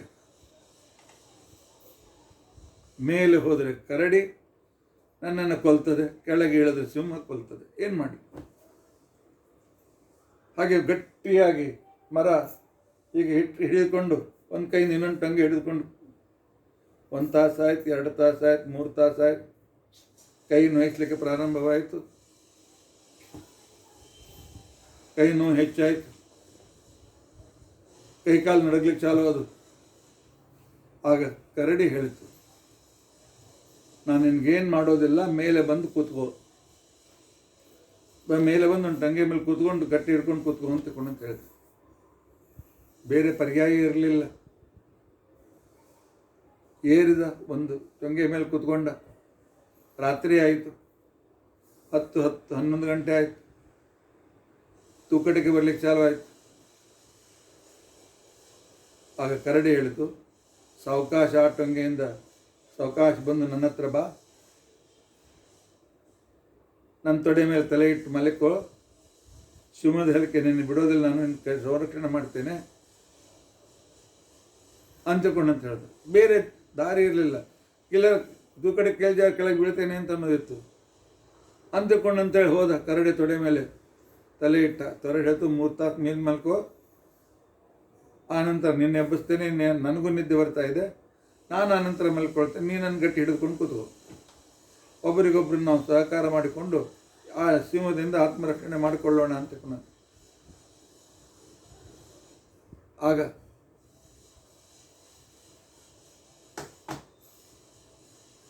ಆದ್ದರಿಂದಾಗಿ ಆಗ ಸಿಂಹ ಆ ರಾಜಕುಮಾರನಿಗೆ ಕರಡಿಗೆ ಹೇಳ್ತದೆ. ಸಿಂಹ ಕರಡಿಗೆ ಹೇಳ್ತದೆ, ಕರಡಿ, ಹುಚ್ಚ ಇದ್ದಿ ನೀನು, ಈ ಮನುಷ್ಯರನ್ನು ನಂಬೇಡ. ಯಾಕೆಂದರೆ ಈ ಮನುಷ್ಯರು ನಮ್ಮನ್ನು ಹಿಡಿದು ಬಲಿ ಹಾಕಿ ಪಂಜರದಲ್ಲಿಟ್ಟು ನಮ್ಮ ಜನರಿಗೆ ತೋರಿಸಿ ಹಣ ಗಳಿಸ್ತಾರೆ. ಸ್ವಾರ್ಥಿಗಳವರು. ಈ ಮನುಷ್ಯರ ಮಾತು ಕೇಳಬೇಡ ಅಂತ ತಿಳ್ಕೊಂಡು ಕರಡಿ ಹೇಳ್ತು, ಇಲ್ಲ, ನಾನು ವಿಶ್ವಾಸಘಾತ ಮಾಡೋದಿಲ್ಲ. ನಾನು ಅವನಿಗೆ ಮಾತು ಕೊಟ್ಟಿದ್ದೇನೆ, ಮಾತು ಸಂರಕ್ಷಣೆ ಮಾಡ್ತೇನೆ. ಆ ರಾಜ್ಕುಮಾರ್ ನಾನು ಬೆಳೆಸೋದಿಲ್ಲ, ಬೇಕಾದ್ರೆ ಹೋಗಬೇಕಾದ್ರೆ ಕೂತ್ಕೋ ಅಂತ ಹೇಳಿದೆ. ಸಿಂಹಕ್ಕೆ ಇಬ್ಬರಲ್ಲಿ ಯಾರಾದರೂ ಒಬ್ಬ ತಿನ್ಲಿಕ್ಕೆ ಸಿಗ್ತಾರೆ ಅಂತ ಆಸೆ. ಅಲ್ಲೇ ಕುಳಿತುಕೊಂಡು ಆಮೇಲೆ 3 ಗಂಟೆ ಆದಮೇಲೆ ರಾಜ್ಕುಮಾರ್ನ ಎಬ್ಬಿಸಿತ್ತು. ನಿದ್ದೆ ಆಯಿತು. ಈಗ ನಾನು ನಿನ್ನ ತೊಡೆ ಮೇಲೆ ತಲೆ ಇಟ್ಕೊಂಡು ಮಲ್ಕೊಳ್ತೇನೆ, ಗಟ್ಟಿ ಹಿಡ್ಕೊಂಡು ಕೊಡು ಅಂತ ತಿಳ್ಕೊಂಡು ಗಟ್ಟಿ ಹಿಡ್ಕೊಂಡು ಕೂತ್ಕೊಂಡ. ಅಷ್ಟರಲ್ಲಿ ಸಿಂಹ ಹೇಳ್ತದೆ, ಮೂರ್ಖಿದ್ದಿ ನೀನು, ಕರಡಿಗೂ ನಿನಗೇನು ಸಂಬಂಧ ಅದ, ಏನು ಪರಿಚಯ ಅದ? ಕರಡಿಗಿನ್ನೂ ಹಸಿವೆ ಆಗಿಲ್ಲ. ಹಸಿವೆ ಆದಮೇಲೆ ನೀನು ತಿನ್ನೋ ಸಲುವಾಗಿ ನೀನನ್ನು ಗಟ್ಟಿ ಹಿಡ್ಕೊಂಡು ಕೂತ್ಕೊಂಡು ನೋಡಿ ಸರ್, ನೀನು ಹಸಿವೆ ಆದ ಕೂಡಲೇ ನೀನು ತಿಂದುಬಿಡ್ತದೆ. ನಾ ಹೇಳು ಉಪಾಯ ಕೇಳು, ನನಗೆ ಹಸಿವೆ ಆಗ್ಯದ, ನೀ ಆ ಕರಡಿನ ನೂಕ್ಬಿಡು. ಹೆಂಗೆ ಮಲ್ಕೊಂಡದಲ್ಲ ಈಗ, ನೂಕ್ಬಿಡು, ನಾನು ಅದನ್ನು ತಿಂದು ಹೋಗ್ಬಿಡ್ತೀನಿ, ನೀ ಹಿಂದೆ ನಿನ್ನಷ್ಟಕ್ಕೆ ನಿಮ್ಮ ಮನೆಗೆ ಹೋಗು. ರಾಜ್ಕುಮಾರ್ ಅಂತಂದ, ಉಳಿಲಿಕ್ಕೆ ಒಳ್ಳೆ ಉಪಾಯ ಅಂತಿಕೊಂಡು ಅಂತ ಹೇಳಿದ ಕರಡಿಯನ್ನು ತೊಡೆ ಮೇಲೆ ನೂಕಿದ. ಆದರೆ ಕರಡಿಗೆ ಅಷ್ಟರಲ್ಲಿ ಎಚ್ಚರ ಆಯಿತು. ಕೆಳಗೆ ಬೀಳೋಕ್ಕಿಂತ ಮೊದಲು ಇನ್ನೊಂದು ಟೊಂಗೆ ಕೈ ಹಿಡಿದು ಮೇಲೆ ಉಳಿದ್ಬಿಡ್ತು. ಮೇಲೆ ಉಳಿದು ಸಾವಕಾಶ ಮತ್ತು ಪುನಃ ಟೊಂಗೆಗೆ ಬಂದು ರಾಜ್ಕುಮಾರ್ ಗಡಗಡ ನಡೆ ವಿಚಾರ ಮಾಡಿದ, ಇನ್ನು ಕರಡಿ ನನಗೆ ಬಿಡೋದಿಲ್ಲ, ಈ ಕರಡಿ ನನ್ನ ಪ್ರಾಣ ತಿಂತದೆ, ನನ್ನ ಕೊಂದು ಹಾಕ್ತದೆ ಅಂದ ಗಡಗಡ ನಡಗ್ಲಿಕ್ಕೆ ಪ್ರಾರಂಭ ಮಾಡಿದೆ. ಕೆಳಗೆ ಇಳಿಯೋ ಹಾಗಿಲ್ಲ, ಈಗ ಕರಡಿಗೆ ನಾನು ಅನ್ಯಾಯ ಮಾಡೀನಿ, ಕರಡೆ ನಾನು ಬಿಡೋದಿಲ್ಲ ಅಂತ ಹೇಳಿ ಆ ರೀತಿಯಾಗಿ ಅದು ಅತ್ಯಂತ ಗಾಬರಿಯಾಗಿ ಆಗ ಕರಡಿ ಹೇಳ್ತು, ನಾನು ನಿನ್ನ ಕೊಲ್ಲೋದಿಲ್ಲ, ಮಾತು ಕೊಟ್ಟಿದ್ದೇನೆ, ಕೊಲ್ಲೋದಿಲ್ಲ, ಸುಮ್ಮ ಕೊಡು ಅಂತ ಹೇಳಿ. ಆಗ ಸಿಂಹಕ್ಕೆ ಕರಡಿ ಸಿಗೋದಿಲ್ಲ, ರಾಜ್ಕುಮಾರ ಸಿಗೋದಿಲ್ಲ ಅಂತೇಳಿ ಸಿಂಹ ಹೊರಟೆ. ಆಗ ಕರಡಿ ಹೇಳ್ತು, ನೀನು ಮನುಷ್ಯನಾಗಲಿಕ್ಕೆ ನಾಲಾಯಕ್ಕಿದ್ದ, ನೀನು ಮನುಷ್ಯನಲ್ಲ, ನಾ ಪ್ರಾಣಿಗಳು, ನಿನ್ನನ್ನು ಸಂರಕ್ಷಣೆ ಮಾಡಿದೆ. ಸಿಂಹ ನನಗೆ ಹೇಳಿತ್ತು, ಅವನನ್ನು ಬೆಳೆಸ್ಬಿಡು, ಈ ಮನುಷ್ಯರ ಮೇಲೆ ವಿಶ್ವಾಸ ಇಡಬೇಡ, ಇವರು ಸ್ವಾರ್ಥಿಗಳು ಅಂತೇಳಿ.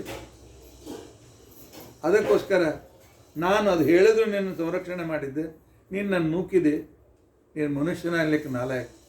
ಯಾರು ಉಪಕಾರ ಮಾಡಿದವರನ್ನು ಸ್ಮರಿಸೋದಿಲ್ಲ ಅವರು ಮನುಷ್ಯರಾಗಲಿಕ್ಕೆ ಅಯೋಗ್ಯರು, ನೀನು ಕೃತಜ್ಞ, ಹುಚ್ಚಾಗಿಬಿಡು ಅಂತೇಳಿ ಶಾಪ ಕೊಡು. ಆ ಯುವಕನಿಗೆ ಹುಚ್ಚಿಡಿದ್ಬಿಡು.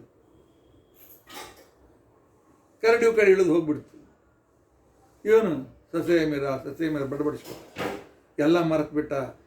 ಹೆಂಗೋ ಕೆಳಗೆ ಬಂದ, ಸಸೆ ಮೀರ ಅಂತ ತಿರುಗಾಡ್ತೀವಿ. ರಾತ್ರಿ ಆದರೂ ಬರಲಿಲ್ಲ ಅಂತೇಳಿ ರಾಜ ಅನೇಕ ಜನರನ್ನು ಹುಡುಕ್ಲಿಕ್ಕೆ ಕಳಿಸಿದ. ಈ ಹುತ್ತರಂಗೆ ತಿರುಗ್ತಕ್ಕಂಥ ಮೈಯಲ್ಲಿ ಬಟ್ಟೆಲ್ಲ ಹರ್ಕೊಂಡಿದ್ದ, ಇದು ಮಾಡಿದ್ದ, ಸಿಕ್ಕ. ಇವನು ಕರ್ಕೊಂಡೋದ್ರು. ರಾಜ ಬೇಕಾದಷ್ಟು ಶ್ರೇಷ್ಠ ವೈದ್ಯರನ್ನಿಟ್ಟು ಚಿಕಿತ್ಸೆ ಮಾಡಿಸ್ಲಿಕ್ಕೆ ಪ್ರಯತ್ನ ಮಾಡಿದ. ಕೊನೆಗೆ ರಾಜಪುರೋಹಿತರು ಹೇಳಿದರು, ಇದು ಯಾವ ಚಿಕಿತ್ಸೆಯೂ ಉಪಯೋಗ ಬೀಳೋದಿಲ್ಲ, ನಾನು ಧ್ಯಾನ ದೃಷ್ಟಿಯಿಂದ ನೋಡಿದೆ, ನಿನ್ನ ಮಗನಿಗೆ ಕರಡಿ ಶಾಪ ಆಗಿದೆ. ನಿನ್ನ ಮಗ ಕರಡಿ ಮಾಡಿದ ಉಪಕಾರ ಮರೆತು ಅದನ್ನು ನೂಕಿಬಿಟ್ಟ. ಕೃತಜ್ಞನಾಗಲಿಲ್ಲ. ಕೃತಜ್ಞ ಅಂದರೆ ಅವರು ಮಾಡಿದ ಉಪಕಾರವನ್ನು ಸ್ಮರಿಸುವವನು, ತಿಳಿದುಕೊಂಡು ಸ್ಮರಿಸ್ತಕ್ಕಂಥವನು ಅಂತ ಅರ್ಥ. ಕೃತಜ್ಞ ಅಂತಿಕೊಂಡಂತಂದ್ರೆ ಮಾಡಿದ ಉಪಕಾರವನ್ನು ಮರೆಯತಕ್ಕಂಥವನು ಅಂತ ಅರ್ಥ. ತಂದೆ ತಾಯಿಗಳ ಉಪಕಾರ ನಾವು ಮರಿಲಿಕ್ಕಾಗ್ತದೆ. ತಂದೆ ತಾಯಿಗಳೇ ಮಾಡಿರ್ತಕ್ಕಂಥ ನಮ್ಮನ್ನು ಬೆಳೆಸಿದ್ದು, ಶಿಕ್ಷಣ ಕೊಡಿಸಿದ್ದು, ಇನ್ನೂ ಅನೇಕ ರೀತಿಯಾಗಿ ಕೊನೆಗೆ ಜನ್ಮ ಕೊಟ್ಟಿದ್ದಾರಲ್ಲ, ಇದಕ್ಕಿಂತ ಹೆಚ್ಚೇನು? ಆದ್ದರಿಂದಾಗಿ ನಾವು ಮಾನವರಾಗಿ ಉಳಿಯಬೇಕಾಗಿದ್ದರೆ, ಮನುಷ್ಯತ್ವ ಉಳಿಸಿಕೊಂಡು ಭಗವಂತ ಅನುಗ್ರಹಕ್ಕೆ ಪಾತ್ರರಾಗಬೇಕಾಗಿದ್ದರೆ, ನಮ್ಮ ಜೀವನದಲ್ಲಿ ನಾವು ಸುಖಿಯಾಗಿರಬೇಕಾಗಿದ್ದರೆ ಒಂದು ಮಾತು ನೆನಪಿಟ್ಕೊಳ್ಬೇಕು. ತಂದೆ ತಾಯಿಗಳು, ನಾನು ಮೊದಲೇ ದಿವಸ ಹೇಳಿದಂತೆ, ಇರುವಾಗ ಜೀವತೋ ವಾಕ್ಯಕರಣ. ಅವರು ಎಷ್ಟೇ ನಮ್ಮ ವಿರುದ್ಧ ಹೇಳಲಿ, ನಮಗೆ ತಂದೆ ತಾಯಿ ಮೇಲೆ ಸಿಟ್ಟು ಬರೋದೇನು?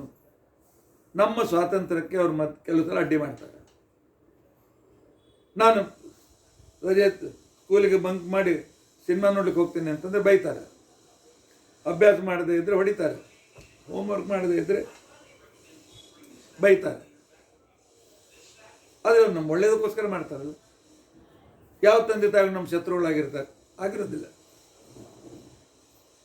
ಅಂತ ಹೇಳಿ ನಮಗೆ ಅವರು ನನ್ನ ಮನಸ್ಸಿಗೆ ಬಂದಾಗ ಮಾಡ್ಲಿಕ್ಕೆ ಬಿಡೋದಿಲ್ಲ ಅಂತ ಹೇಳಿ ಆಗ ಅವರನ್ನು ನಾವು ದ್ವೇಷ ಮಾಡಲಿಕ್ಕಾಗ್ತದೆ. ಅರ್ಥ ಮಾಡ್ಕೊಳ್ಬೇಕು, ಅವ್ರು ಯಾಕೆ ನಮಗೆ ಶಿಕ್ಷೆ ಕೊಟ್ಟರು, ಯಾಕೆ ನಮಗೆ ಉಪದೇಶ ಮಾಡಿದರು, ಯಾಕೆ ನಮಗೆ ಅದು ಬೇಡ ಇದು ಬೇಡ ಅಂತಂದರು. ಆಗ ಸಣ್ಣತನದಲ್ಲಿ ಆ ರೀತಿ ಚಿಂತನೆ ಇರೋದಿಲ್ಲ. ಆದರೆ ದೊಡ್ಡವರಾದ್ಮೇಲೆ ವಿಚಾರ ಮಾಡಬೇಕಲ್ಲ. ನಾನು ಹೇಳ್ತೇನೆ, ಕೆಲವು ಸಲ ದೊಡ್ಡವರು ನಮಗೆ ಕೊಟ್ಟ ಶಿಕ್ಷೆ ಎಷ್ಟು ಉಪಯೋಗಕ್ಕೆ ಬೀಳ್ತದೆ ಅಂತ ತಿಳ್ಕೊಂಡು.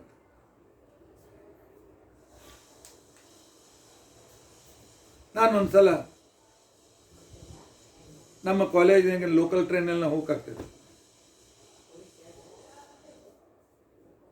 ನಾನು ಸ್ವಲ್ಪ ವಯಸ್ಸಾದ ಮೇಲೆ ಏರ್ಲಿಕ್ಕೆ ಹೆಚ್ಚಾಗಿ ನಾನು ಫಸ್ಟ್ ಕ್ಲಾಸ್ನಲ್ಲಿ ಹೋಗ್ತಾ ಇದ್ದೆ. ಒಂದು ದಿವಸ ಒಬ್ಬ ಒಳ್ಳೆ ಸೂಟ್ ಬೂಟ್ ದೊಡ್ಡ ಆಫೀಸರ್ನ ಕಾಣಿಸ್ತಿದ್ದ. ನಾ ಕೂತು ನೋಡಿ ಬಂದ, ಕಾಲಿಡೋದು, ನಮಸ್ಕಾರ ಸರ್ ಅಂತ ತಿಳ್ಕೊಂಡಂತ. ನಾನು ಯಾರು ಅಂತ ತಿಳ್ಕೊಂಡಂತ ಕೇಳಿದೆ. ಅಲ್ಲ ಸರ್, ನಾನು ನಿಮ್ಮ ಸ್ಟೂಡೆಂಟು, 1985 7th ಬ್ಯಾಚ್. ನೀವು ನನಗೆ 9ನೇ ಕ್ಲಾಸ್ನಲ್ಲಿ ನಾನು ಪುಸ್ತಕ ಇಟ್ಟುಕೊಂಡು ಪೇಪರ್ ಕಾಪಿ ಮಾಡಿರುವಾಗ ನೀವು ಸೂಪರ್ವೈಸರ್ ಆಗಿದ್ದರೆ ನನ್ನನ್ನು ಹಿಡಿದು ಅದು ಪ್ರಿನ್ಸಿಪಾಲ್ ಆಫೀಸರೇ ನಾನು ಕಾಪಿ ಸಿಕ್ಕಿಬಿದ್ದೆ, ಅದಕ್ಕೋಸ್ಕರ ಅವರ ಫೇಲ್ ಆದೆ. ಆಗ ನಿಮ್ಮ ಮೇಲೆ ಬಹಳ ಸಿಟ್ಟು ಬಂದಿತ್ತು ನನಗೆ.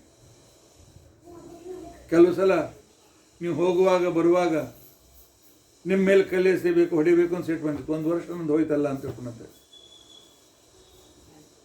ಆದರೆ ಆಗ ನನಗೆ ಏನಿಸ್ತು, ನನ್ನ ಕ್ಲಾಸ್ಮೇಟ್ ಮುಂದಿನ ಕ್ಲಾಸ್ಗೆ ಹೋಗಿದ್ದಾರೆ, ನಾನು ಕ್ಲಾಸಿಗೆ ಫಸ್ಟ್ ಬಂದು ನನ್ನ ಜೀವನದಲ್ಲಿ ಏನಾದರೂ ಒಂದು ಮಾಡಬೇಕು ಅಂತ ಹಠ ಬಂತು. ನಾನು ಜೀವನದಲ್ಲಿ ತಪ್ಪು ಮಾಡಿದ್ನಲ್ಲ, ತಪ್ಪಿಗೆ ಶಿಕ್ಷೆ ಸಿಕ್ತಲ್ಲ, ಇಂಥ ತಪ್ಪು ಮಾಡಬಾರ್ದು ಅಂತೇಳಿ ಹಠ ಮಾಡಿ ಹಗಲು ರಾತ್ರಿ ಅಭ್ಯಾಸ ಮಾಡಿ ಇವತ್ತು ನಾನು ಒಂದು ಕಂಪನಿ ಮ್ಯಾನೇಜರ್.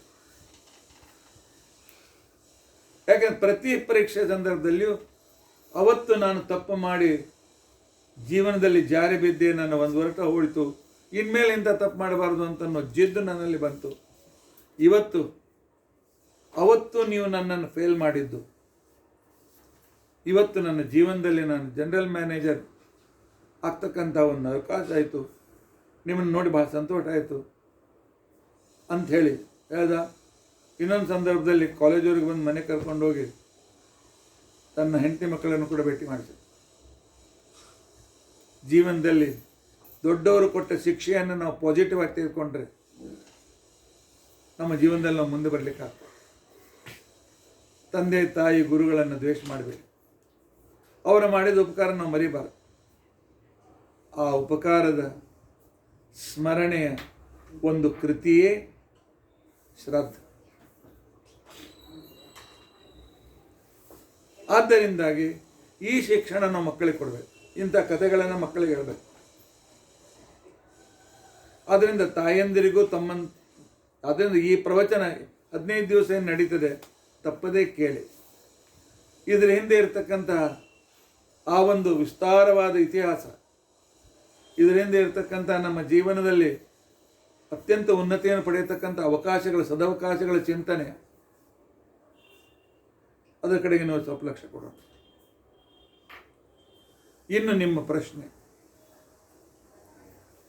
ನಾವು ಕೊಟ್ಟ ಪಿಂಡ ಇಲ್ಲೇ ಉಳಿತದೆ, ಇಲ್ಲ ಹಸುವಿಗೆ ಹಾಕ್ತೇವೆ, ಇಲ್ಲಿ ನೀರಿನಲ್ಲಿ ಹಾಕ್ತೇವೆ, ಪಿತೃಗಳಿಗೆ ಮುಟ್ಟೋದು ಹೇಗೆ? ಇನ್ನು ಪಿತೃಗಳು ನಮಗೆ ಆಶೀರ್ವಾದ ಮಾಡ್ತಾರೆ ಅಂತ ಹೇಳ್ತೇವೆ. ಅರೆ ನಮ್ಮ ಹಿರಣ್ಯಕಶಿಪುನಂತ ಅಪ್ಪ ಅಮ್ಮಂದ್ರು ಇರ್ತಾರೆ, ಅವರೇ ತಾವು ನರಕದಲ್ಲಿ ಬಿದ್ದಿರ್ತಾರೆ, ನಮ್ಮನ್ನೇನು ಉದ್ಧಾರ ಮಾಡ್ತಾರೆ, ಅವರು ನಮಗೇನು ಉಪಕಾರ ಮಾಡ್ತಾರೆ? ಮತ್ತು ಅವ್ರು ಎಲ್ಲಿರ್ತಾರೆ ಯಾರಿಗೆ ಗೊತ್ತು? ಅದು ಅವ್ರು ಮುಟ್ಸೋದು ಯಾರು? ಪೋಸ್ಟ್ ಆಫೀಸಲ್ಲಿದೆ, ಅವ್ರ ಅಡ್ರೆಸ್ ನಮಗೆಲ್ಲಿ ಗೊತ್ತಿದೆ? ಇವೆಲ್ಲ ಪ್ರಶ್ನೆ ನಾವು ಸಣ್ಣವರಿದ್ದಾಗ ಮಾಡಿದರೆ ಪಾಪ ಬರ್ತದೆ, ಸುಮ್ಕೊಡು ಬ್ಯಾಮಿಸ್ಕೊ ಅಂತ ನಾವು ಹೇಳೋದಿಲ್ಲ. ನಿಮ್ಗೆಲ್ಲ ಪ್ರಶ್ನೆಗೂ ಉತ್ತರ ಇದೆ. ಈ ಪ್ರಶ್ನೆ ನೀವು ಇವತ್ತು ಮಾಡ್ತಾ ಇಲ್ಲ. ಈ ಪ್ರಶ್ನೆ ಹರಿವಂಶದಲ್ಲಿ, ಮಹಾಭಾರತದಲ್ಲಿ, ಭಾಗವತದಲ್ಲಿ ಈ ಪ್ರಶ್ನೆಯನ್ನು ಮಾಡಿದ್ದಾರೆ.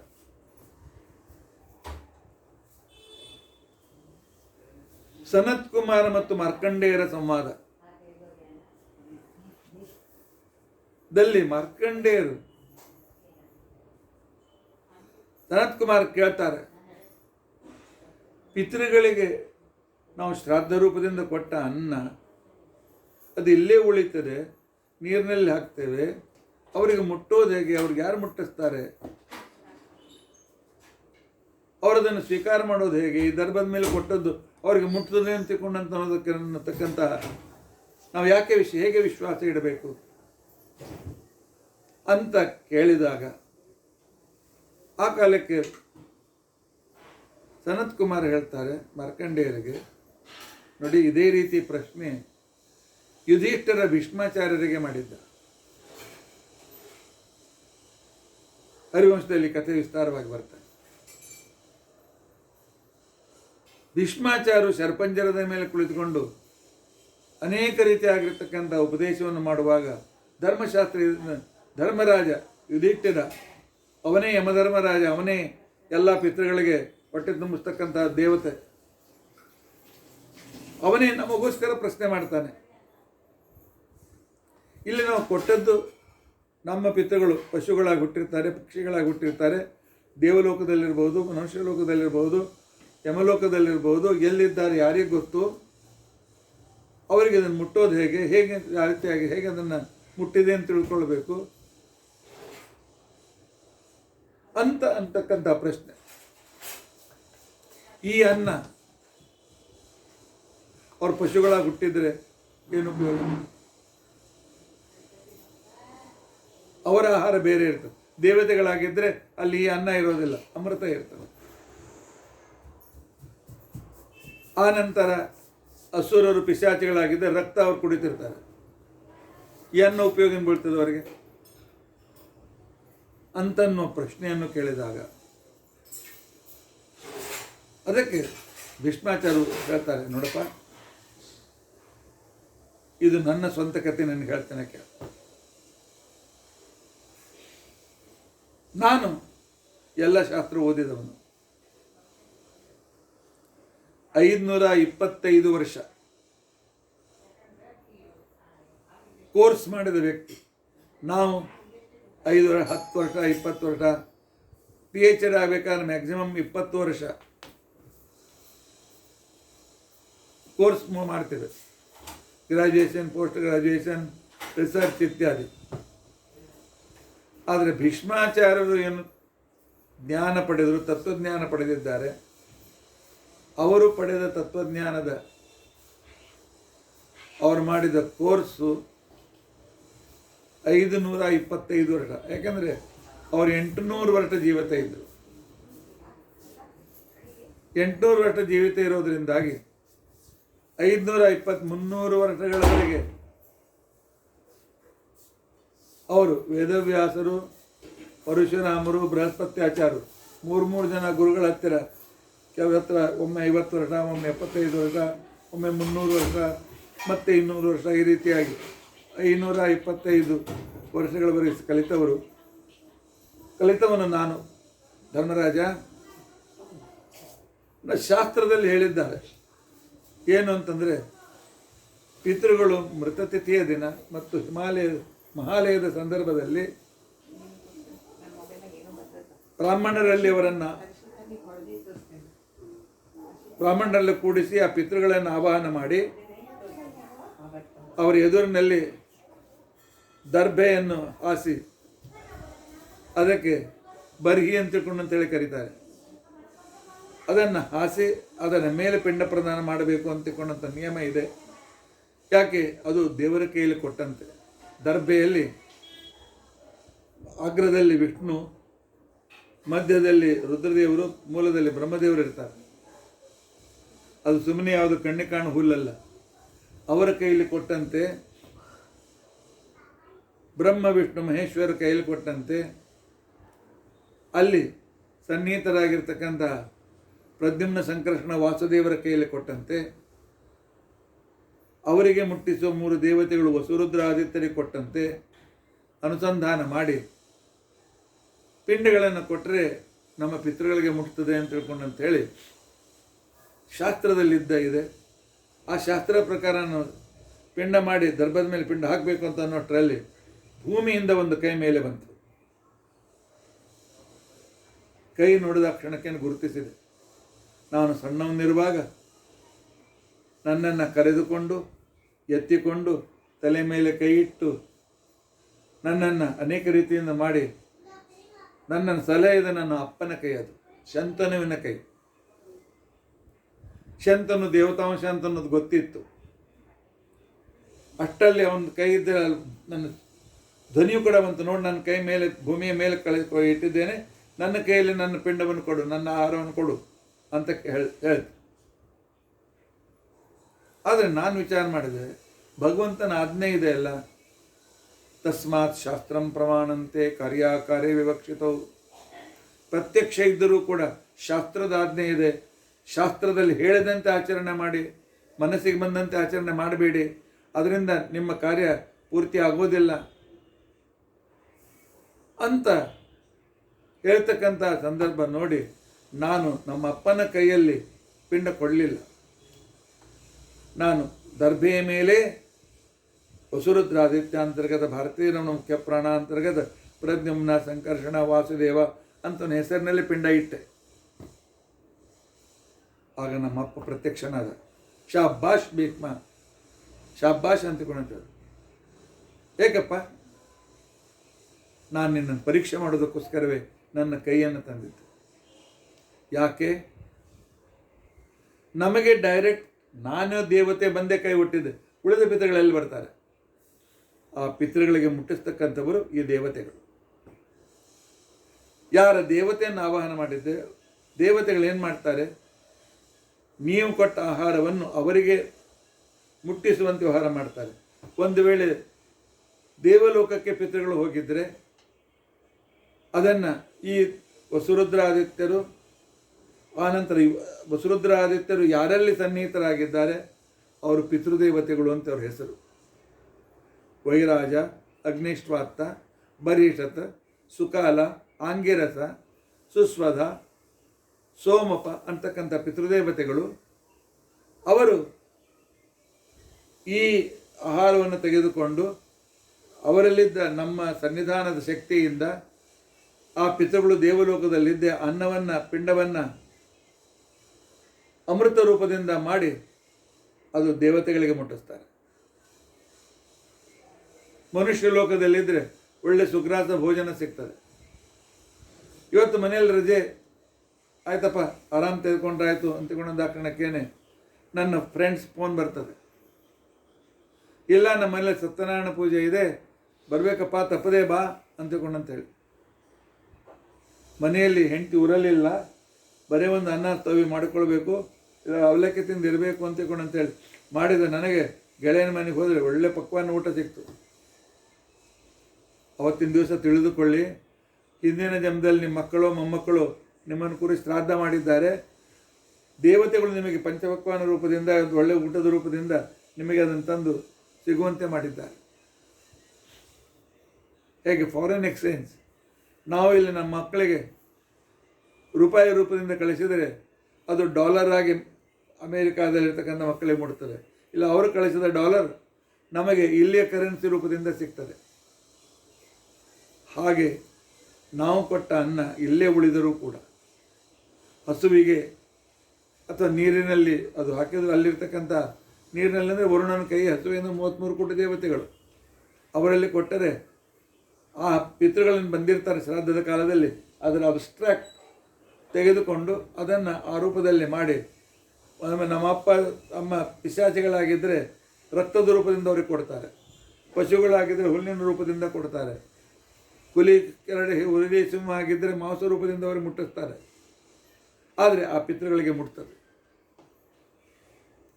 ಈ ಕೆಲಸ ಪಿತೃ ದೇವತೆಗಳು ಮಾಡ್ತಾರೆ. ಅವ್ರು ಬಂದಿರ್ತಾರೆ, ವಾಯವ್ಯ ರೂಪದಿಂದ ಬಂದಿರ್ತಾರೆ. ತಮ್ಮ ಜೊತೆಯಲ್ಲಿ